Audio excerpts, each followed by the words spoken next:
Hello नमस्कार good evening मेरे दोस्तों। मैं आपका भाई आपका दोस्त है अपने इस YouTube चैनल पर आप सभी का फिर से स्वागत करता हूं और अपने उसी मोटिवेशनल कोट के साथ है कि ना रुकूंगा ना झुकूंगा, सिर्फ करके दिखाऊंगा। आज का हमारा ये जो टॉपिक चलने वाला है साथियों, इसके अंदर हम देखेंगे अपने मॉडल का नेक्स्ट पार्ट है और इस नेक्स्ट पार्ट के अंदर आज जो बचा कुचा जितना सिस्टम है थोड़ा सा उसको हम देखने वाले हैं। देखिएगा, इस मॉडल के अंदर मैंने आप लोगों को अभी तक जो मॉडल करवा दिए हैं वो कौन से हैं। आपको कैन, कुड, मे, माइट, ठीक है। इसके अलावा मैंने करवाया आपको should, would, must, ought to, ठीक है। ये वाले जो मॉडल थे मेन ये हमने कर लिए हैं। अब आज की इस क्लास के अंदर देखिएगा आप, एक तो शैल और विल, ध्यान से देखना मेरे दोस्तों। एक तो होता है शैल और एक होता है विल।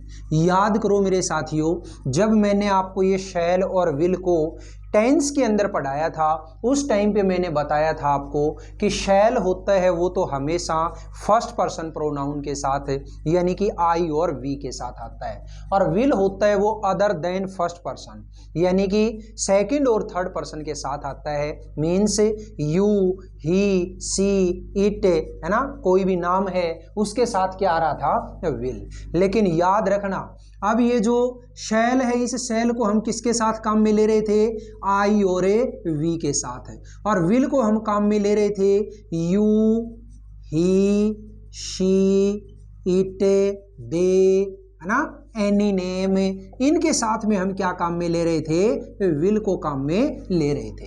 लेकिन हमेशा याद रखना दोस्तों, जब भी मॉडल की बात आएगी तो उस टाइम पे ये दोनों की दोनों जो चीजें हैं आपस में इन्वर्स हो जाएंगी, आपस में उल्टी हो जाएंगी। मतलब है ये आई और वी है ना, इसके साथ तो आप क्या लगाओगे, अबे विल, और ये जो यू, ही, सी, इट, दे, ये जितने बच गए इसके साथ में क्या लगाओगे, शैल, ठीक है। अब एक चीज मैंने पहले भी बताई थी, फिर बता देता हूं कि आजकल शैल और विल के अंदर लोगों ने डिफरेंस करना छोड़ दिया है। वो चाहें तो किसी यू, ही, सी, इट के साथ में वो विल काम में ले सकते हैं, बाकी इनके साथ में शैल काम में ले सकते हैं। तो इस तरीके से आज की जो इंग्लिश का ट्रेंड है उसके अंदर लोगों ने शैल होता है इस शैल को ज्यादातर यूज में लेना ही छोड़ दिया। हमेशा चाहे कोई भी सब्जेक्ट आ जाए, आई हो, वी हो, यू हो, ही हो, किसी का नाम हो, कोई भी, उसके साथ लोग ज्यादातर क्या काम में ले रहे हैं, विल को काम में ले रहे हैं। और लिखते टाइम वो क्या कर देते हैं, जिस तरीके से मान लो मुझे कोई सेंटेंस बनाना है और सेंटेंस बनाने के लिए मैंने सेंटेंस की शुरुआत की किसी सब्जेक्ट है आई से।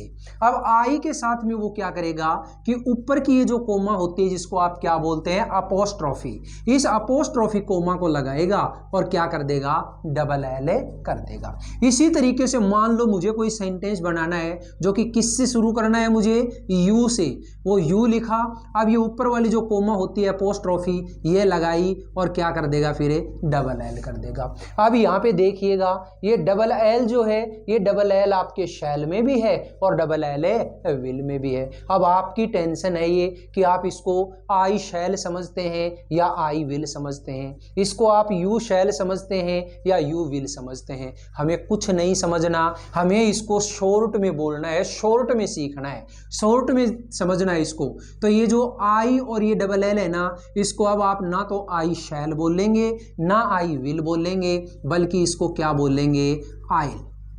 क्या बोलेंगे, आइल। इसी तरीके से जैसे ये यू है तो इस यू के साथ आपको ग्रामर के पॉइंट ऑफ व्यू से क्या बता रखा है अभी कि विल लगता है, ठीक है। लेकिन यहां अब ये जो सेंटेंस बोलेंगे हम इसको ना तो यू विल बोलेंगे ना यू शैल बोलेंगे, बल्कि क्या बोलेंगे, इसको शॉर्ट में यूल। क्या बोलेंगे, यूल। तो इस चीज का खास तौर से आप ध्यान रखिएगा कि आज के टाइम में जो हमारी ट्रेंडिंग इंग्लिश चल रही है इसके अंदर लोगों ने इस शैल और विल के अंदर डिफरेंस छोड़ दिया है। वो ज्यादातर हर एक सब्जेक्ट के साथ में किसको काम में ले रहे हैं, विल को काम में ले रहे हैं। तो ये चीज है, ये चीज तो आपको याद रखनी है। अब जिस तरीके से हर एक मॉडल के अंदर मैंने आप लोगों को अलग अलग वर्ड बताए थे और वो जो अलग अलग वर्ड थे उन्हीं वर्ड्स को आइडेंटिफाई करते हुए आप मॉडल की पहचान कर रहे थे कि ये अगर वर्ड आ गया है तो इसके अंदर कौन सा मॉडल हमें काम में लेना है। सेम वो की वही चीज़ यहाँ पे अभी हम करेंगे। तो इन दोनों ही शैल और विल के अंदर आपको जो वर्ड याद रखने हैं वो वर्ड कौन से हैं वो देखिएगा। अगर आपको ब्रैकेट के अंदर कहीं भी लिख करके दे दिया जाए क्या, प्रोमीज, क्या लिख करके दे दिया, प्रोमीज। अगर आपको लिख करके दे दिया जाए डिटर्मिनेशन,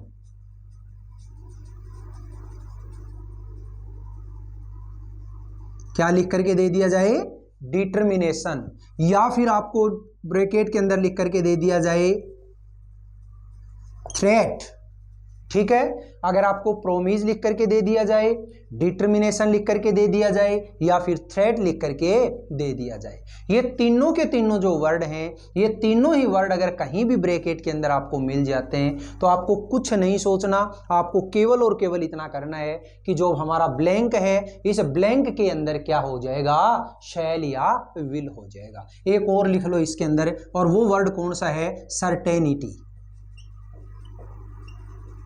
क्या है, सर्टेनिटी, यानी कि कोई भी काम है उस काम को करने की निश्चितता।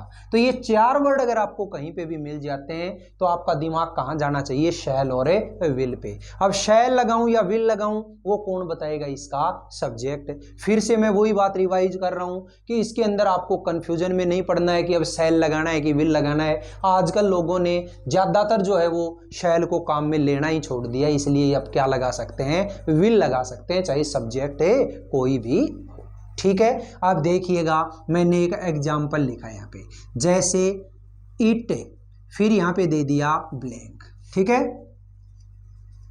रेन टुडे, ये सेंटेंस दिया है मैंने, इट ब्लैंक रेन टुडे। यहाँ ब्रैकेट के अंदर मैंने लिख दिया सर्टेनिटी, क्या लिख दिया, सर्टेनिटी, ठीक है।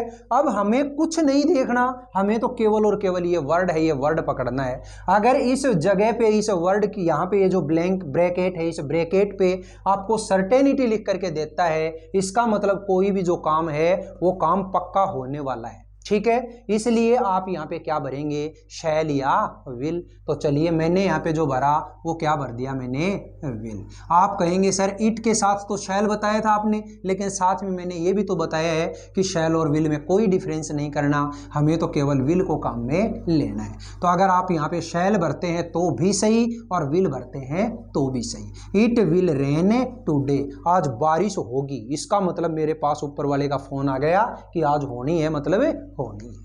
तो ये क्या काम करिए, ये सर्टेनिटी वर्ड है, इसने बता दिया। अब अगर मान लो यहाँ सर्टेनिटी है, इस सर्टेनिटी की जगह पे याद करो ऐसा ही एक सेंटेंस मैंने पहले लिखवाया था मे के अंदर, इस सर्टेनिटी की बजाय यहाँ पे क्या लिख करके दे दे, पॉसिबिलिटी, तो फिर यहाँ पे क्या भरोगे आप, मे को भरोगे, ठीक है। और देखिएगा एक एग्जाम्पल, जैसे आई फिर blank give you rupees 5000 if you get first division in your examination, ठीक है। ये देखिएगा, ये सेंटेंस मैंने लिखा, आई फिर blank give you rupees 5000 if you get first division in your examination.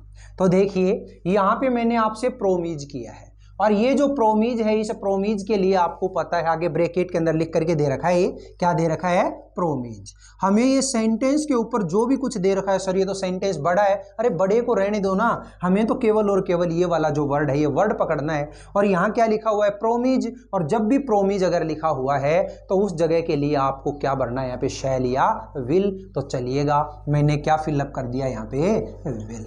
I will give you rupees 5000, मैं आपको 5000 रुपये दूंगा, if you get first division in your examination, अगर आप अपनी एग्जामिनेशन के अंदर फर्स्ट डिवीजन ले आए तो, ठीक है। ये मैंने आपसे क्या कर दिया है, प्रोमीज कर दिया है, ठीक है। तो इस तरीके से अगर प्रोमीज लिखा हुआ दिख जाए, डिटर्मिनेशन दिख जाए, थ्रेट दिख जाए, सर्टेनिटी दिख जाए, तो आपको क्या काम में लेना है, शैल विल को काम में लेना है।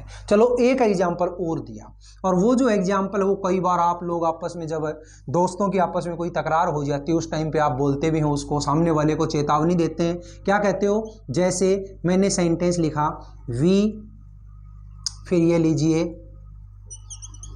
सी यू, आगे ब्रैकेट में लिख दिया मैंने थ्रेट। ठीक है, अब देखिएगा हमें इस सेंटेंस से कोई मतलब नहीं, हमें तो ये वाला जो वर्ड है ये वर्ड पे ध्यान देना है। क्या आया यहाँ पे? थ्रेट, और थ्रेट जो होता है उसमें तो सर शैल या विल आता है, तो यहाँ पे आप क्या भरोगे? वी के साथ है शैल या विल, तो ये लीजिएगा, चाहे शैल भर दो चाहे विल भर दो। ठीक है, वी शैल सी यू या फिर वी विल सी यू, हम तुम्हें देख लेंगे। मतलब किसी को आपने धमकी दे दी कि आपने अभी मेरे साथ जो रवैया दिखाया है ना उसके लिए मैं तुझे देख लूंगा, तो यहाँ पे हमें क्या मिली है? धमकी मिली है, थ्रेट मिली है, इसलिए मैंने यहाँ पे क्या फिलअप किया? शैल या विल। तो बताइएगा साथियों, इस शैल और विल के अंदर जो भी पार्ट आपको मैंने बताया है ये आपको समझ में आया या नहीं आया? ठीक है, अगर वाकई में ये क्लास आपको बहुत अच्छी लगी है तो इस क्लास को आप ज़्यादा से ज़्यादा लाइक करिएगा, शेयर करिएगा, कमेंट बॉक्स में कमेंट करके ज़रूर बताइएगा, और अपने चैनल को अगर आपने अभी तक सब्सक्राइब नहीं किया तो प्लीज़ इसे सब्सक्राइब करके पास वाले बेल आइकन को जरूर प्रेस करिएगा। फिर मिलेंगे अपन अगले वीडियो में, तब तक के लिए आप हंसते रहिए, मुस्कुराते रहिए और बहुत शानदार तरीके से अपनी इन क्लासेज का आनंद लेते रहिए। All the best, see you again next time.